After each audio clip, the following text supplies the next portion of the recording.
नमस्कार जोहार, मैं याचना जायसवाल। आप देख रहे हैं न्यूज झारखंड। चलिए जानते हैं सुबह से लेकर शाम तक की झारखंड की तमाम बड़ी खबरों को। नहीं लीक हुआ 11वीं जेपीएससी का पेपर। आयोग ने कहा 4 परीक्षार्थी प्रश्न पत्र लेकर भागे थे, कार्रवाई हो। 21 कैंडिडेट पर नामजद, 50 अज्ञात पर एफआईआर। झारखंड लोक सेवा आयोग द्वारा राज्य सिविल सेवा के 342 पदों के लिए रविवार को प्रारंभिक परीक्षा रांची समेत राज्य के 24 जिलों के 384 केंद्रों पर हुई थी। फर्स्ट सिटिंग का पेपर GS1 आउट होने का आरोप लगाते हुए अभ्यर्थियों ने विरोध प्रदर्शन किया था। धनबाद, जामताड़ा और चतरा में अभ्यर्थियों ने खूब हंगामा किया था। परीक्षा समाप्त होने के बाद आयोग ने प्रश्न पत्र लीक मामले को लेकर सभी उपायुक्त से रिपोर्ट मांगी थी। यह रिपोर्ट आयोग को मिल गई है। रिपोर्ट के मुताबिक परीक्षार्थी जिस मुद्दे को लेकर कई केंद्रों में हंगामा किए थे वह निराधार है। किसी भी जिले के परीक्षा केंद्र से प्रश्न पत्र लीक नहीं हुआ है। प्रश्न पत्र और OMR शीट से खुला मिलने पर लेकर आयोग का कहना है कि इसे हर परीक्षा केंद्र पर सेंटर हेड, मजिस्ट्रेट और परीक्षार्थियों के सामने वीडियोग्राफी करते हुए खोला गया है। आयोग ने कहा है कि पेपर लीक का आरोप महज अफवाह है। इसके बाद आयोग ने सरकार को नए कानून के तहत कार्रवाई करने की अनुशंसा भी कर दी है ताकि अफवाह फैलाने वाले पर चिन्हित कर कार्रवाई की जा सके। आयोग ने कहा है कि इस तरह के अफवाह से जेपीएससी की छवि धूमिल हुई है। सबसे अधिक हंगामा जामताड़ा जिले के 2 सेंटर में हुआ था। जामताड़ा उपायुक्त की ओर से भेजे गए रिपोर्ट में कहा गया कि मिहिजाम के JJS इंटर कॉलेज और डिग्री इंटर कॉलेज से 4 परीक्षार्थी परीक्षा शुरू होते ही प्रश्न पत्र लेकर भाग खड़े हुए थे। इनकी पहचान कर ली गई है। इस लेकर मिहिजाम थाने में 2 FIR दर्ज कराई गई है। पहले FIR में 50 अज्ञात पर मामला दर्ज किया गया तो दूसरे FIR में 21 परीक्षार्थियों को नामजद बनाया गया है। इन पर परीक्षा बाधित करने और सरकारी काम में बाधा पहुंचाने का आरोप लगाया गया है।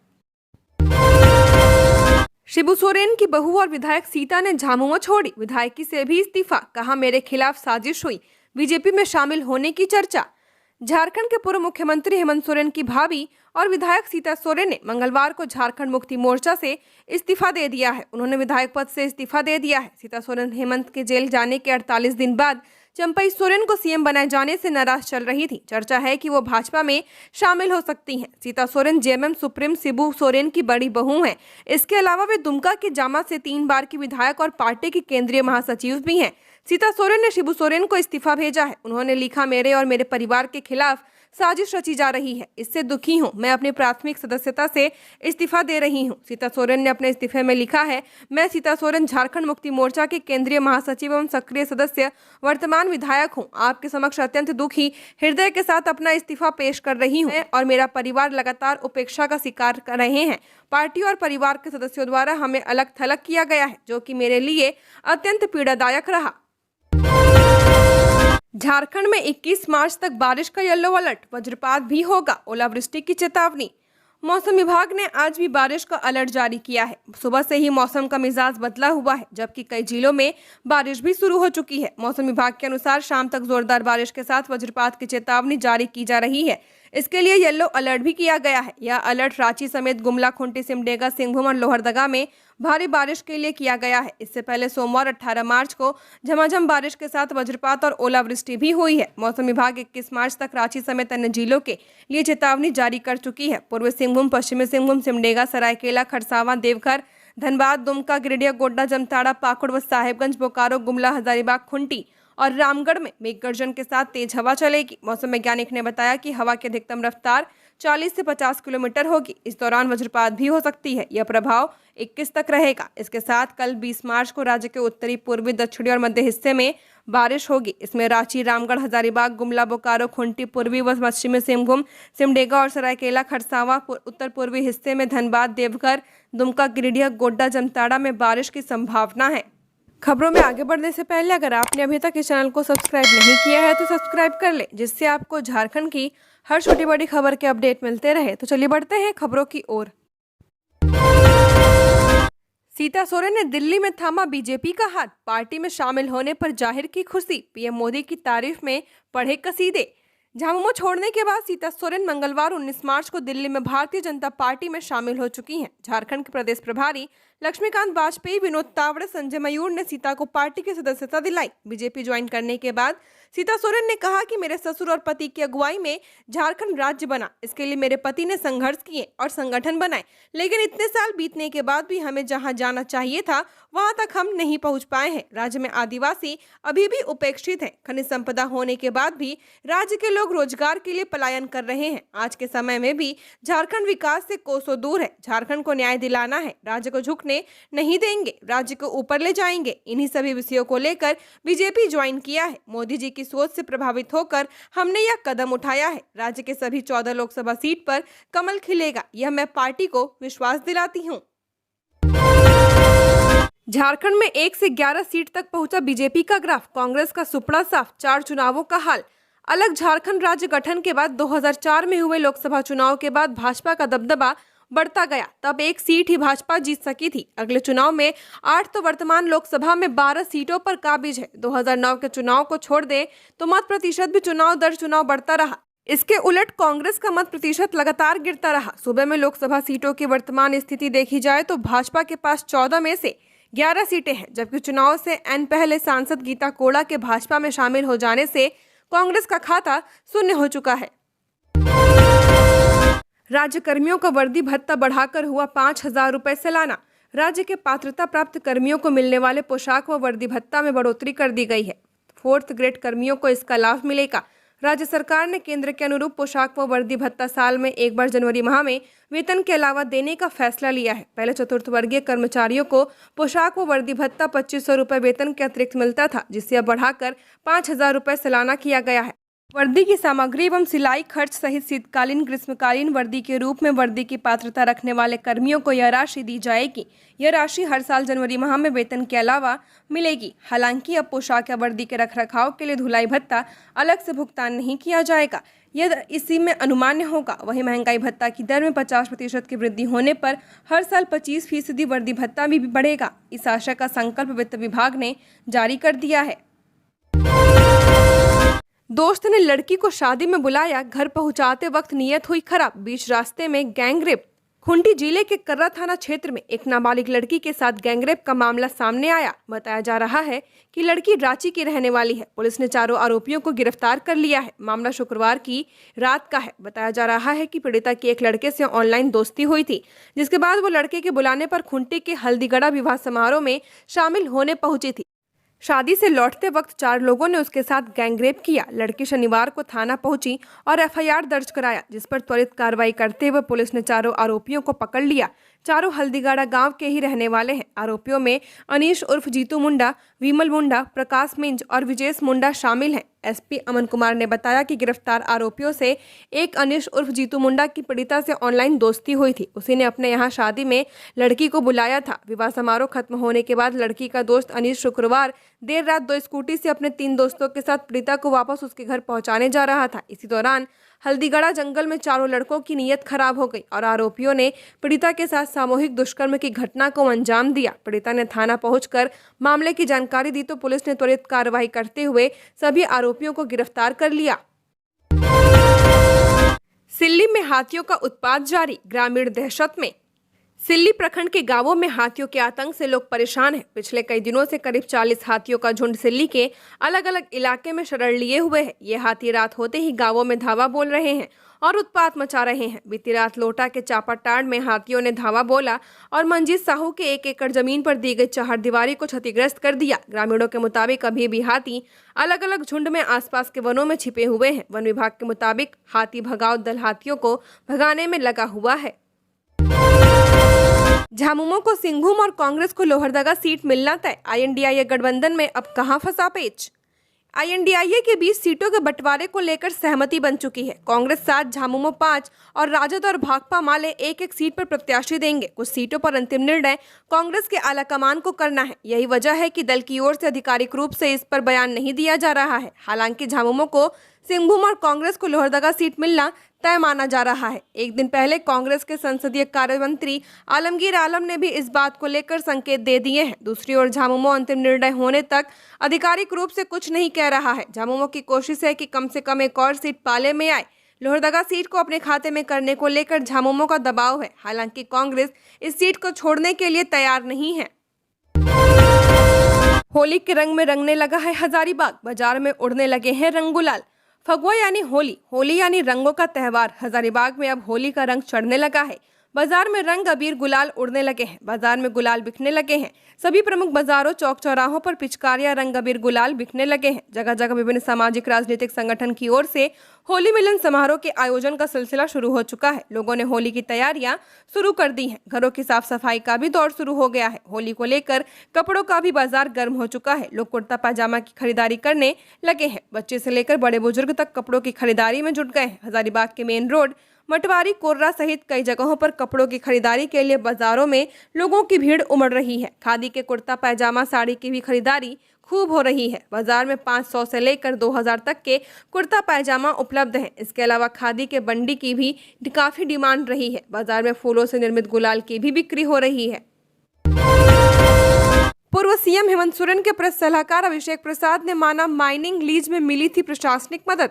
प्रवर्तन निर्देशालय ने सोमवार को अभिषेक प्रसाद श्रीवास्तव उर्फ पिंटू से अवैध खनन और विनोद सिंह के संबंध में पूछताछ की है। इस दौरान पिंटू ने साहेबगंज में माइनिंग लीज लेने और इसमें प्रशासनिक स्तर पर मदद मिलने की बात स्वीकार की है। साथ ही विनोद सिंह ने अपने संबंधों को स्वीकार किया। बता दें कि ईडी ने अवैध खनन की जांच के दौरान इसी साल जनवरी में पिंटू और विनोद सिंह के भी ठिकानों पर छापा मारा था। सोमवार को ही पूछताछ के दौरान ईडी ने पिंटू से विनोद सिंह के माध्यम से किए गए निवेश से जुड़े सवाल पूछे। वहीं विनोद सिंह के मोबाइल फोन के व्हाट्सएप चैट से मिले ब्यौरों को लेकर भी पूछताछ की गई है। पिंटू ने विनोद सिंह के साथ अपने संबंधों को स्वीकार किया, लेकिन उसके माध्यम से किए गए निवेश और तत्कालीन सीएम हेमंत सोरेन से विनोद सिंह के संबंधों को लेकर लगे आरोपों से इनकार किया है। ईडी ने विनोद, पिंटू और हेमंत सोरेन के बारे में मिली शिकायतों के आधार पर विनोद सिंह को भी छापेमारी के दायरे में शामिल किया था। ईडी को मिली शिकायतों में पिंटू और हेमंत सोरेन पर विनोद सिंह की कंपनी के जरिए निवेश का आरोप लगाया गया था। ईडी ने इस सिलसिले में प्रारंभिक जांच के बाद छापेमारी की थी। अवैध माइनिंग के सिलसिले में हुई पूछताछ के दौरान पिंटू ने साहिबगंज में माइनिंग लीज लेने की बात स्वीकार की है। उन्होंने स्वीकार किया कि लीज के मामले में उन्हें प्रशासनिक स्तर पर मदद मिली थी। पूछताछ के दौरान उन्होंने अवैध खनन मामले में किंग पिन के रूप में चिन्हित पंकज मिश्रा के साथ भी अपने संबंधों को स्वीकार किया। झारखंड के राज्यपाल सीपी राधाकृष्णन को तेलंगाना को अतिरिक्त प्रभार।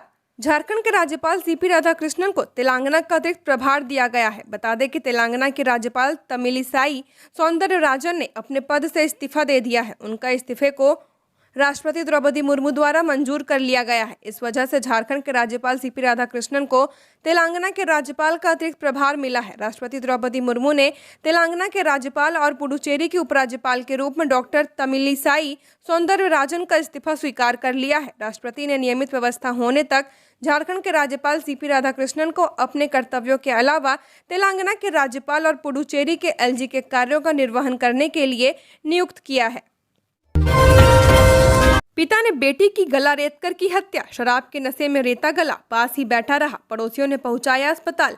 जमशेदपुर से सटे पश्चिम बंगाल के बड़ा बाजार बेड़ादा में एक कलयुगी पिता ने शराब के नशे में अपनी 15 वर्षीय बेटी की गला रेतकर हत्या कर दी। घटना को अंजाम देने के बाद पिता काफी देर तक घायल बेटी के पास ही बैठा रहा। जानकारी मिलने पर पड़ोसियों ने इसकी सूचना पुलिस को दी और घायल अवस्था में एमजीएम अस्पताल लेकर पहुंचे, जहां डॉक्टरों ने उसे मृत घोषित कर दिया। दरअसल बड़ा बाजार निवासी भरत महतो खेती बाड़ी कर जीवन यापन करता है। वह अक्सर शराब के नशे में रहता है। घटना के वक्त भरत की पत्नी अन्नपूर्णा बाहर गई हुई थी। घर पर गीता महतो अकेली थी। भरत महतो घर पर नशे की हालत में आया और गीता को खाना देने को कहा।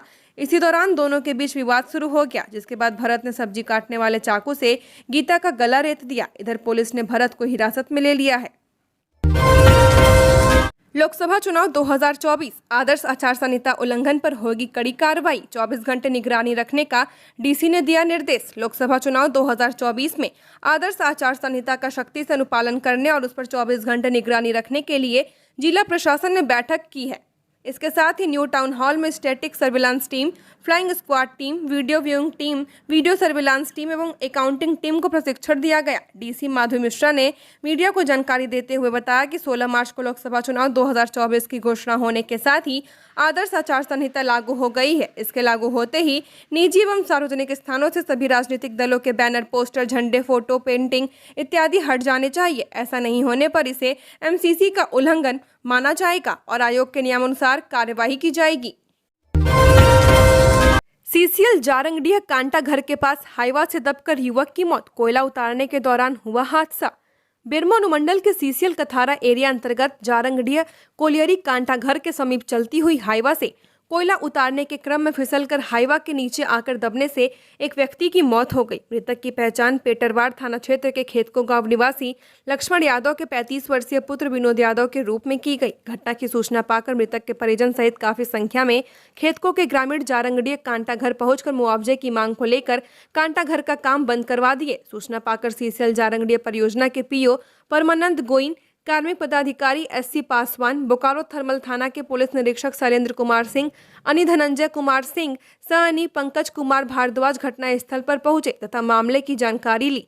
घटना के संबंध में बताया जाता है कि अहले सुबह लगभग 4 बजे जारंगडीह कांटा घर पर कोयला लदा हाईवा नंबर JH09AR9194 कांटा करवाने जा रहा था। कांटा घर से थोड़ा पहले चलते हाईवा से कोयला उतारने के लिए खेतको का कोयला चोर विनोद यादव चढ़ने लगा। हाईवा पर चढ़ने के क्रम में उसका पैर फिसला और वह हाईवा के पीछे वाले टायर के नीचे आ गया, जिससे घटनास्थल पर रियोज की मौत हो गई। घटना की सूचना पाकर काफी संख्या में ग्रामीण एवं परिजन कांटा घर पहुंचकर काम बंद करवाकर मुआवजे की मांग करने लगे। लगभग 5 घंटे बाद सीसीएल जारंगडीह के पीओ ने मान्यता के आधार पर मृतक के परिजन को 30,000 रुपए दिए तथा कोयला ट्रांसपोर्टरों ने आपस में चंदा करके 20,000 कुल 30,000 रुपए दिए।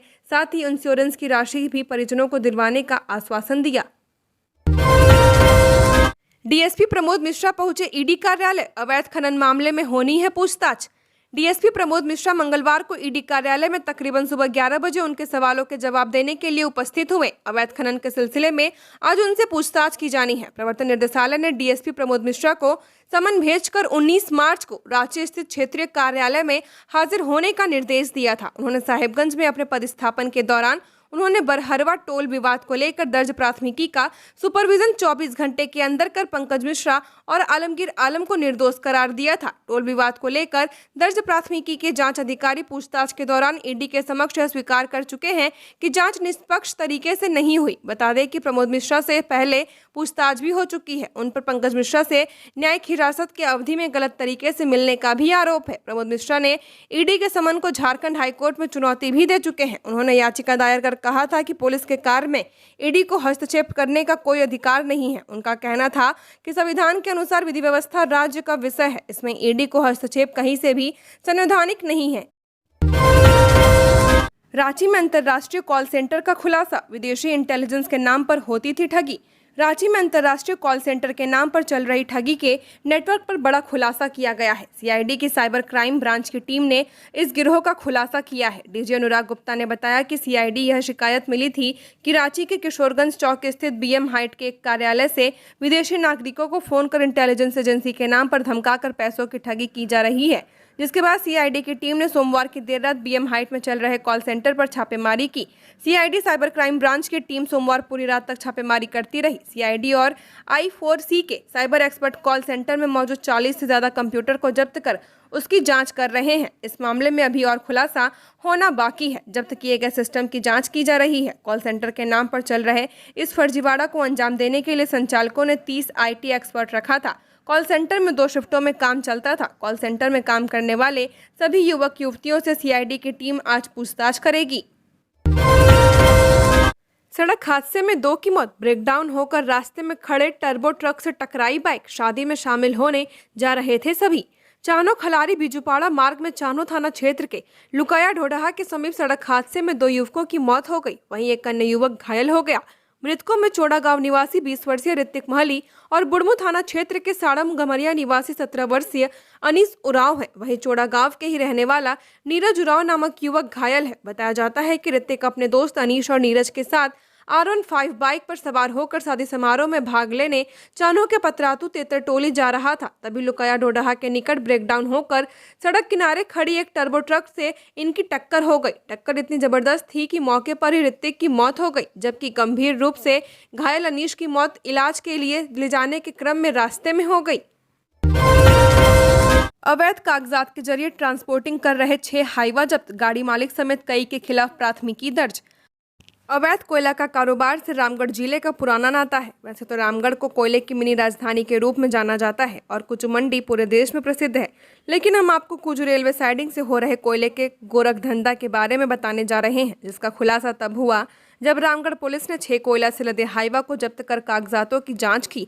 दरअसल रामगढ़ थाना परिसर में जब्त हाईवा को लेकर गाड़ी में मौजूद कागजों को जांच के लिए खनन विभाग को सौंपा गया। खनन विभाग ने जांच के बाद पूरे मामले में पप्पू साव, प्रवीण साव, विनोद साव उर्फ पहाड़ी शंकर मिश्रा के साथ झारखंड इस्पात फैक्ट्री के संचालक सहित कुछ रेलवे साइडिंग के इस मामले में संलिप्त अज्ञात कर्मियों और सभी 6 हाईवा के मालिक और चालक पर प्राथमिकी दर्ज कराई है। इस कार्रवाई के बाद पूरे जिले के रेलवे रैक लिफ्टरों और कारोबारी में हड़कंप मचा हुआ है। जानकारी के अनुसार रामगढ़ थाना पुलिस ने शनिवार की देर रात कुजू रेलवे साइडिंग से रांची रोड होते हुए अरगड्डा की ओर कच्चा कोयला ले जा रहे 6 हाईवा को गुप्त सूचना के आधार पर रोका और कोयला से संबंधित कागजात की मांग की, लेकिन जो कागजात गाड़ियों में मिले वह काफी चौंकाने वाले हैं। एक सीरियल नंबर के चालान पर ही इन 6 मायनियों का परिवहन किया जा रहा था। इसके बाद रामगढ़ पुलिस ने खनन विभाग को वहां से मिले सभी कागजातों की जाँच के लिए पत्र लिखा। झारखंड की और खबरों के लिए बने रहिए हमारे साथ। हमारे चैनल न्यूज़ झारखंड पर चैनल को सब्सक्राइब करें, साथ बेल आइकन को प्रेस करें। नमस्कार।